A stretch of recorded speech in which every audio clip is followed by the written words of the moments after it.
Hey there. So today I did something kind of crazy. At least for me, it's crazy. I One of the most important things of making a transition into a healthier lifestyle is knowing exactly your output in exercise and tracking your workouts. And that's how you'll see and hear all the time that the key is in progressive overload. So it's increasing your weight output or strength output for every time you work out. And that is what your body adapts. We adapt so easily to our environment, stressors, and our environment. So, in order for your muscles to grow, they have to be torn apart and stretched and stressed to rebuild them and grow. If you are doing the same amount all the time, then you're just staying stagnant. It's kind of, and that's wild, but it's in all facets of life, and then I can just relate them all to health. In another way is if you are constantly eating in a caloric deficit. So if you are basically putting your body into a starvation mode to lose weight or get smaller or burn fat, and you're doing like the salads and calorie counting to where you are underneath your maintenance, over time, your body is adapting to that. That's how, as humans, if you go back to caveman days and where we're hunting and foraging, right, for our food, that's how we were able to sustain life and live when we didn't have food available. We hunt, we gather, but then there are times when you're hunting because you have nothing in your reserve. And how are we supposed to be able to get that? Our body knows how to scale back, pare down, adapt to that in like a starvation mode. Anyway, so essentially, in order to elicit change, you have to change it up a bit. It can't always be stagnant and the same. But with all of that being said, you don't know what you don't track, whether it's your workouts, because you're going into a workout blind, not knowing what you did last week in a bicep curl. So maybe this week, but if you're going off of how you're feeling, you might be lifting a lighter weight when you really could be pushing much harder. Or you don't push harder, but you do more reps per se, and you push harder in that way, and that's progressive overload. As far as your diet, if you aren't tracking, you don't know what you're consuming. And I'm talking about tracking in an app.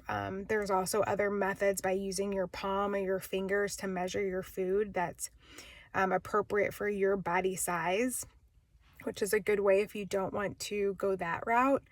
The plate method, where you kind of divide your plate up, although don't base it off of the food pyramid because that's not correct. It still isn't correct. But anyway, that's based off of my personal experience. Your proteins need to be like half your plate. And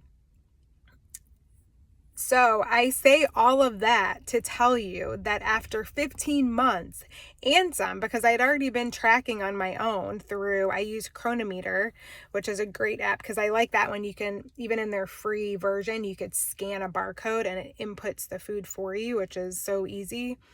But through the fitness coaching program for 15 months, I was tracking through MyFitnessPal. The goal, even in graduating from it, my fitness coach said, stay tracking. If you don't track, make it for a day or two and then jump back into it. And then throughout my 15 months, I would be on vacation. It would be a holiday. And no matter what I ate, I put it in there. I was very meticulous about tracking all the time. So Easter just passed and I told myself, you know what, Noelle, like, let it go. Stop, like, don't track. And now I already went last night and ate something, I remember later at night, and I didn't put it in. And then this morning I was like, you know what, Noelle, and I'm with making these videos and whatnot, I'm struggling with data on my phone. And I'm like, so what apps can I get rid of? So that's part of it too. Not gonna lie. But I got rid of my MyFitnessPal app and I'm done tracking as far as inputting into an app on my phone. I will say that one of the downfalls or the downsides to the coaching and even holding yourself accountable through these apps. I have another app that's for my workout, so I have to input as I'm working out. I look at my Oura Ring and the app to make sure that I'm getting my steps and appropriate sleep and balancing my stress. In doing all of this of like a healthier lifestyle, it also has incorporated so much screen time. I spend so much time on my phone. I hate it. I've always been one, I was raised very traditionally, like every night, one of us kids would set the table. You know, we eat dinner together. Someone clears the table, someone washes the dishes, someone dries the dishes. And it was, of course, we didn't have cell phones back then, but it was very like, you're not singing, we're talking together as a family, telling each other about our day.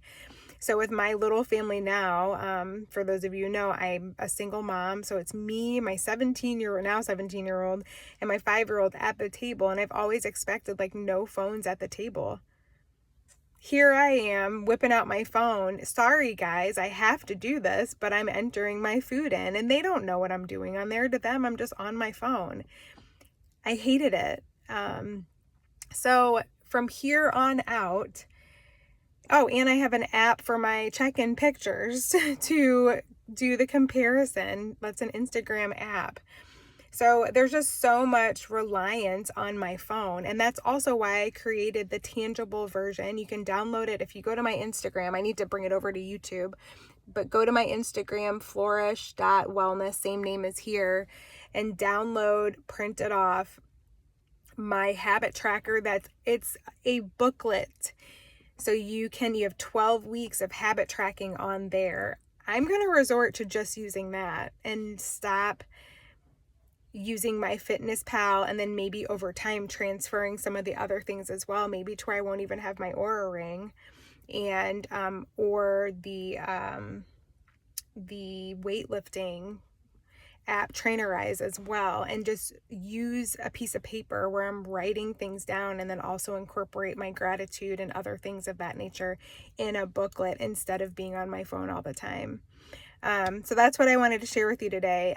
It will be interesting. I'll keep you all updated on that journey and how it goes, because it is hard to hold yourself accountable and to sometimes even remember what you eat. But if you put it in the app, you know it's there and you're like, oh yeah, I did have that banana for breakfast. My carbs are going to be higher today. Oh yeah, I did have 4 eggs for breakfast. I need to watch my fats throughout the day.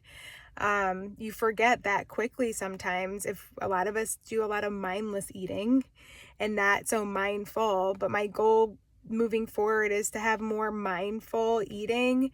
And I'm hoping that it'll make me more intentional and almost scale back, because I used to just eat what I wanted, put it in the app, and then come dinner time, be like, ooh, I'm having bone broth and a salad because I went ham today on my calories.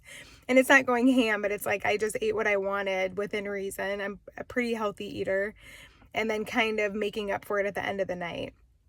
And then also it'll force me to do a little bit more meal prepping and also meal consistency, so that I know throughout the day, if I have, this for breakfast every day and this for lunch every day, but maybe mix it up at dinner or mix it up one day a week, I can pretty much stay on track and not have to just enter in all the mayhem of what I eat throughout the day. My goal with that too is, I know that carbs and fats are kind of interchangeable, as far as how many calories you're putting into them. Of course, fats have more calories than carbs. So you want to you're always going to have less fats than carbs, but protein is the non-negotiable. It's something you can't manipulate throughout the week. I can have a heavier carb day before or after I do like a leg workout. However, and then days where maybe I'm just walking have less carbs because I don't need all of that energy to sustain a workout. But I lost my train of thought. Anyway, oh yeah, so protein is like that non-negotiable, and right now my goal is to do, it's actually high because I want it to be higher in case I miss it some days, but my goal is to have 150 calories or grams, 150 grams per day of protein in my diet, and that is the only metric that I'm really focusing on. And then really intuitive eating and being mindful about what I'm eating every day. So I'll let you know how it goes. Gonna break out my habit tracker this evening and start writing in there and setting up a game plan. So I'll be back with you on how that goes and what that looks like. If you'd like to download yours, head over to my Instagram. It's in the bio links, and download yours and we can do this together. Alrighty, bye.